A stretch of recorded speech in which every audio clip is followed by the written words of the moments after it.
नमस्ते दोस्तों, आज की इस कहानी में आपका स्वागत है।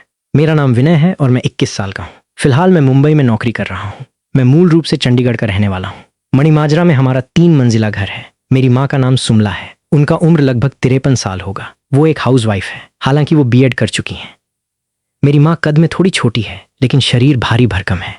वो हमेशा साड़ी में ही रहती है। मैंने कभी उन्हें साड़ी के अलावा कुछ और पहने नहीं देखा था, लेकिन जिस रात यह घटना हुई उसके बाद से मेरी और माँ की जिंदगी बदल गई। यह घटना तब की है जब मैं 25 साल का था।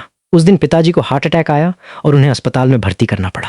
तब मेरी पीजी पूरी हो चुकी थी और मैं नौकरी की तलाश में था, इसीलिए घर पर ही रहता था। माँ भी बीएड करने के बाद भी जॉब ना करके वो हाउसवाइफ ही बनी रही। तब अस्पताल में पिताजी का इलाज चल रहा था, लेकिन उनकी तबीयत में कोई सुधार नहीं हो रहा था। पिताजी को इस हालत में देखकर माँ टूट चुकी थी। मैं उनका इकलौता बेटा था, इसलिए वो मुझ पर निर्भर थी। पिताजी का खराब तबीयत का खबर सुनकर मेरी मौसी और मामा भी तुरंत अस्पताल पहुंच गए थे। सभी अपनी अपनी तरह से मदद कर रहे थे। 4 दिन बाद डॉक्टर ने वो बात कह दिया जिसका हमें डर था। डॉक्टर ने कहा कि अब पिताजी को बचाना मुश्किल है।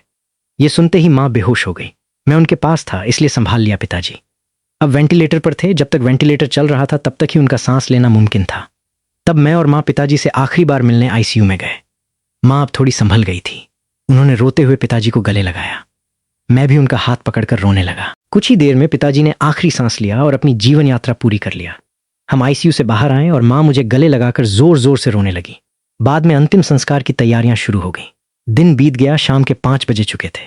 अंतिम संस्कार के सारे काम रिश्तेदारों ने संभाल लिए थे। शमशान घाट से घर लौटने के बाद मैं अपने कमरे में गया और जमकर रोया। माँ बस लगातार रो रही थी। वो बहुत परेशान थी। थोड़ी देर बाद मौसी मेरे लिए चाय लेकर आई। तब मैं उठकर बैठा। चाय लेते हुए मैंने उनसे पूछा, माँ कैसी है? मौसी ने कहा, दीदी अभी भी रो रही है विजय, उसे बहुत तकलीफ हो रही है। तब मैंने कहा, हाँ मौसी, उनका पिताजी से बहुत लगाव था, मुझे भी कुछ समझ में नहीं आ रहा है। मौसी ने कहा, मैं समझ सकती हूँ विजय, लेकिन अब दीदी को तुम्हारा सहारा चाहिए। इस उम्र में वो पूरी तरह तुम पर ही निर्भर है। इतना कहकर मौसी चली गई। तब मैं सोचने लगा कि अब इस घर का जिम्मा मेरा ही है। मेरे मन में नौकरी और आगे कि जीवन को लेकर कई विचार आने लगे। मुझे जल्द से जल्द नौकरी ढूंढनी होगी और खुद को जिम्मेवार बनाना होगा, क्योंकि पापा की पेंशन पर हम कब तक रह सकते थे। इन सब विचारों से मेरा सिर भारी हो रहा था। मैं अपने कमरे की बालकनी में जाकर खड़ा हो गया ताकि कुछ ताज़ा हवा मिल सके। इससे थोड़ा बेहतर महसूस हुआ। लिविंग रूम में माँ और मौसी बैठी थी, रिश्तेदारों से मिल रही थी। कुछ देर बाद रिश्तेदारों की भीड़ कम हो गई। मौसी मेरे कमरे में आकर बोली, मैं खाना लगाती हूँ, तब तक तुम माँ के पास बैठो। मैंने हाँ कहा और माँ के पास जाकर बैठ गया। मुझे देखकर माँ मेरे गले लगकर फिर रोने लगी। मैंने उन्हें गले लगाकर चुप कराने की कोशिश किया। मेरी माँ गोरे रंग की थी। इतना रोने की वजह से उनके गाल लाल हो गए थे। उनकी आंखें भी थकी हुई थीं। वो मुझसे लिपट कर रोती जा रही थी। मैंने उनसे कहा, माँ अब मत रो, जो होना था वो हो गया।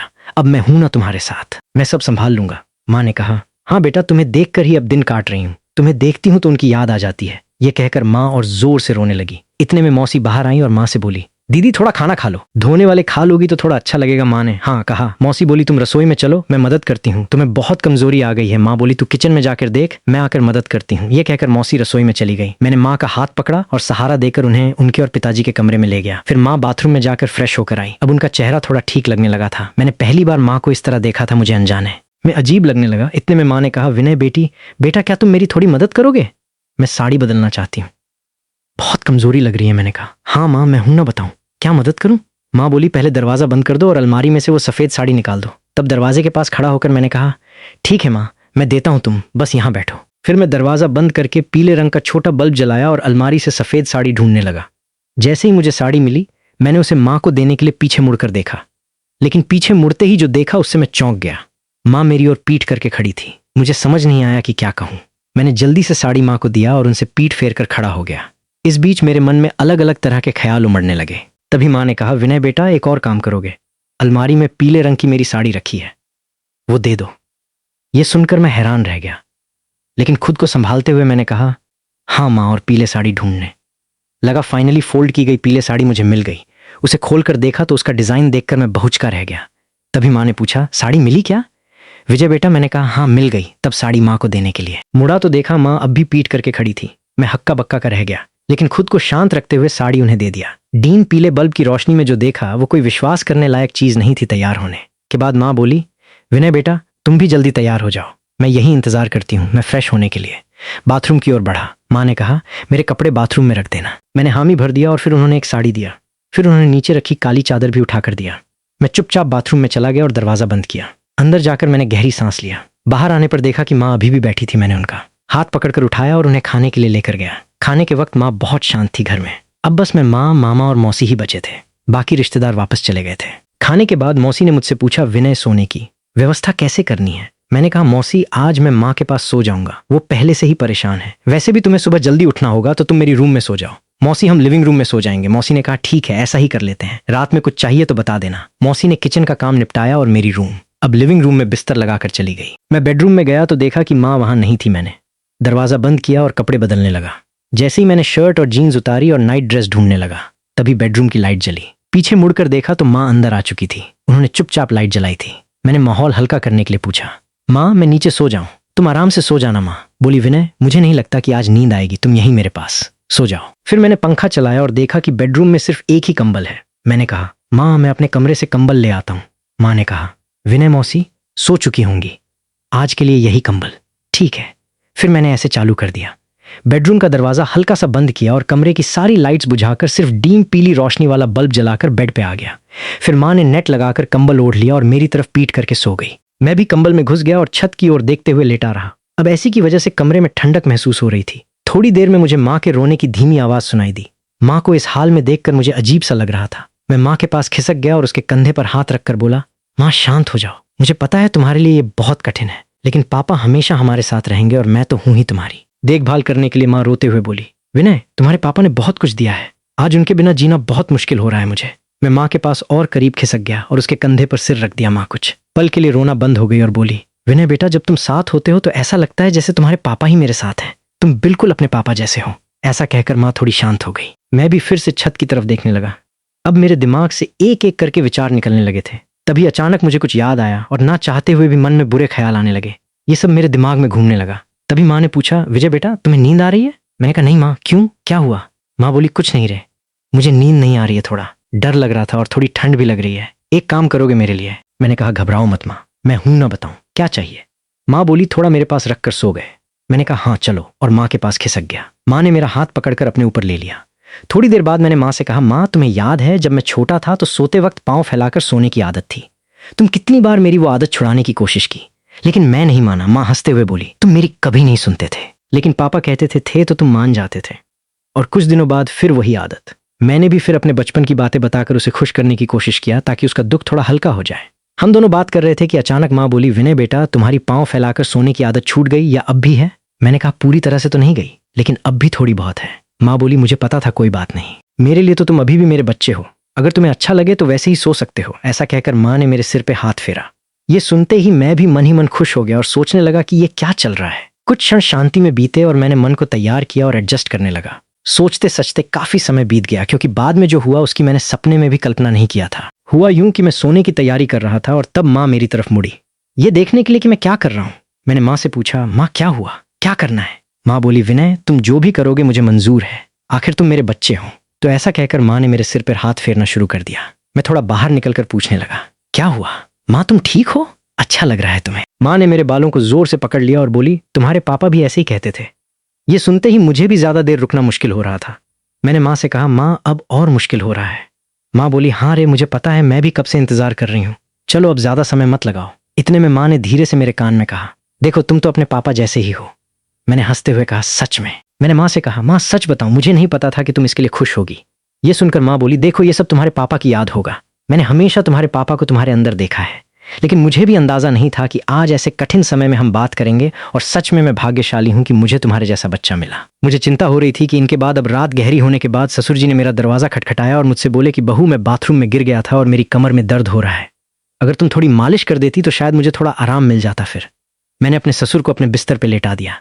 इसके बाद जो हुआ उसकी आप कल्पना भी नहीं कर सकते, क्योंकि इसके बाद मेरी जिंदगी पूरी तरह से बिखर गई थी। हेलो दोस्तों, आज की इस अनोखी कहानी में आप सभी का स्वागत है। शादी के 5 महीने बाद ही मेरा पति अचानक एक दुर्घटना में गुजर गया। मेरे पिताजी ने बड़ी मुश्किल से मेरी शादी करवाई थी, लेकिन 5 महीने के अंदर ही मैं फिर से अपने मायके के दरवाजे पे आ गई थी। मेरे मायके मैं मेरी माँ नहीं थी, इसलिए मुझे बहुत डर लगता था कि अगर पिताजी कुछ कहेंगे तो मैं किसके आंचल में अपना मुंह छुपाऊंगा। मेरी सौतेली माँ थी, इसलिए डर और भी ज्यादा था। फिर अचानक एक दिन मेरे ससुर हमारे घर आए और उन्होंने मेरे पिता से कहा कि वो मुझे फिर से अपने घर ले जाना चाहते हैं। मेरी सौतेली माँ ने तुरंत ही हाँ कह दिया, लेकिन मेरे पिताजी ने कहा, अब आपका बेटा नहीं रहा तो आप मेरी बेटी को क्यों ले जाना चाहते हैं? इस पर मेरी सौतेली माँ ने पिताजी से बहस करना शुरू कर दी और कहा, इसमें इतना सोचने की क्या बात है, वो कह रहे हैं कि वो उसे ले जाना चाहते हैं तो उन्हें ले जाने दो। उनके घर की बहू है, बेटे की मौत हो गई तो क्या हुआ, वो अपने ससुराल जा सकती है। माँ के इस झगड़े के बाद पिताजी ने बिना कुछ पूछे कहा, अगर मेरी बेटी वहां खुश रहेगी तो एक पिता होने के नाते मुझे खुशी होगी, आप उसे ले जाइए। फिर मेरे ससुर ने मुझसे कहा, चलो कपड़े वगैरह लेकर आओ। मैंने अपनी सौतेली माँ के सभी अत्याचार सहते हुए अपने ससुर के घर जाने का फैसला किया। वहां पहुंच के बाद मैं अपने कमरे में कपड़े बदल रही थी, तभी मेरे ससुर आए और बोले, बहू एक कप चाय बना लाओ। मैंने जल्दी से रसोई में जाकर चाय बना ली। चाय पीते हुए उन्होंने कहा, तुम्हें पता है इस घर में मैं बिल्कुल अकेला हूँ। मेरा बेटा इकलौता संतान था और तुम्हारी सांस भी गुजर गई है, इसलिए मैं तुम्हें यहाँ लेकर आया हूँ ताकि मुझे लगे कि मैं यहाँ अकेला नहीं हूँ। मैंने कहा, पिताजी आप बिल्कुल चिंता मत करें, मैं तो आपकी बेटी की तरह हूँ, हमेशा आपके साथ रहूंगी। फिर मेरे ससुर बोले, मुझे पता है कि तुम मेरे साथ रहोगी, क्योंकि तुम्हारी सौतेली माँ तुम्हें मायके में कभी शांति से नहीं रहने देगी। इस तरह कुछ दिन बीत गए। 6 महीने बाद एक रात मैं अपने कमरे में सो रही थी, तभी देर रात दरवाजे पर दस्तक हुई। मुझे समझ में आ गया कि ये मेरे ससुर ही होंगे, क्योंकि इस घर में मेरे और पिताजी के अलावा कोई और नहीं था, और रात के आधे पहर कौन दरवाजा खटखटाएगा। मैंने सोचा कि शायद पिताजी को कुछ चाहिए होगा, इसलिए दरवाजा खोली। दरवाजा खोलते ही मेरे ससुर ने मुझे पकड़ लिया और बोले, बहू मैं बाथरूम में गिर गया था, मुझे बहुत दर्द हो रहा है, अगर तुम थोड़ी मालिश कर दो तो मुझे थोड़ा आराम मिल सकता है।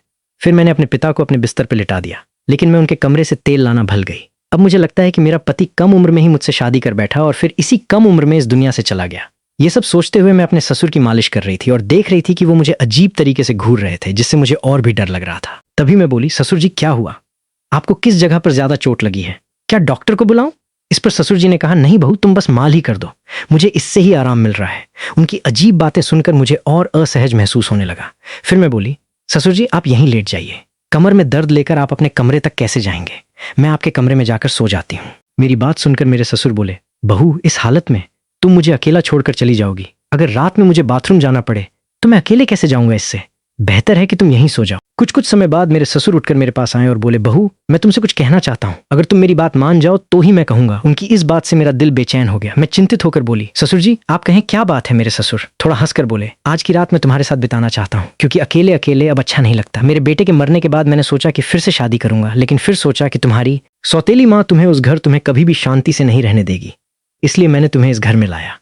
उनकी इस बात से मुझे बहुत असहज महसूस हुआ, लेकिन उनकी बात का विरोध करने की हिम्मत नहीं हुई। मैं अपने कमरे के सोफे पर लेट गई, मुझे नींद नहीं आ रही थी, बहुत डर लग रहा था। ससुर जी ने कहा, बहू लगता है मैंने तुमसे कुछ गलत नहीं कहा, मैं चाहता हूं कि तुम मुझसे कर लो ताकि कोई कुछ ना कह सके। तभी मैं हक्का बक्का होकर बोली, ससुर जी आप ये क्या कह रहे हैं, आप मेरे ससुर हैं और ससुर से शादी कैसे हो सकती है। मेरे ससुर बोले, देखो बहू मैं मानता हूं कि कभी मैं तुम्हारा ससुर था, लेकिन तुम्हारे पति को मरे हुए अब 6 महीने हो चुके हैं, अब हमारे बीच ऐसा कोई रिश्ता नहीं है। मैं अकेला हूं, तुम भी अकेली हो, हम एक दूसरे का साथ दे सकते हैं। उनकी इस बात को सुनकर मेरा मन विचलित हो गया, मैं कुछ कह नहीं पाई। एक और सौतेली माँ की अत्याचार, दूसरी ओर ससुर का अजीब व्यवहार। रात बीत गई और अगले दिन सुबह मैं अपने ससुर की बातों को बहुत सोची, अपनी स्थिति का विश्लेषण किया। ससुर का प्रस्ताव मुझे असंभव लग रहा था, लेकिन वास्तविकता मुझे कुछ निर्णय लेने पर मजबूर कर रही थी। फिर मुझे ख्याल आया कि मैं अपने पिताजी से जाकर बात करती हूँ, लेकिन ये सब बातें अपने खुद के पापा से करने की मुझे हिम्मत नहीं हुई, क्योंकि मुझे पता था कि पिताजी से बात करने के बाद मेरी जिंदगी में नई समस्याएं आ सकती हैं, इसलिए मैं उनके पास नहीं गई। ऐसे ही एक दिन शाम को मेरे ससुर को फिर से बात करने का मौका मिला। उन्होंने कहा, बहू मैंने तुमसे कुछ गलत नहीं चाहा, बस चाहता हूं कि तुम मेरे जीवन में खुशी लाओ, मैं अकेला नहीं रह सकता, तुम्हारे साथ ही मेरी जिंदगी पूरी होती है। दोबारा ससुर जी से ये सभी बातें सुन मैं अंदर से कांपने लगी और कुछ बोल ना पाई। थोड़ी देर बाद ससुर जी खुद ही बाहर चले गए।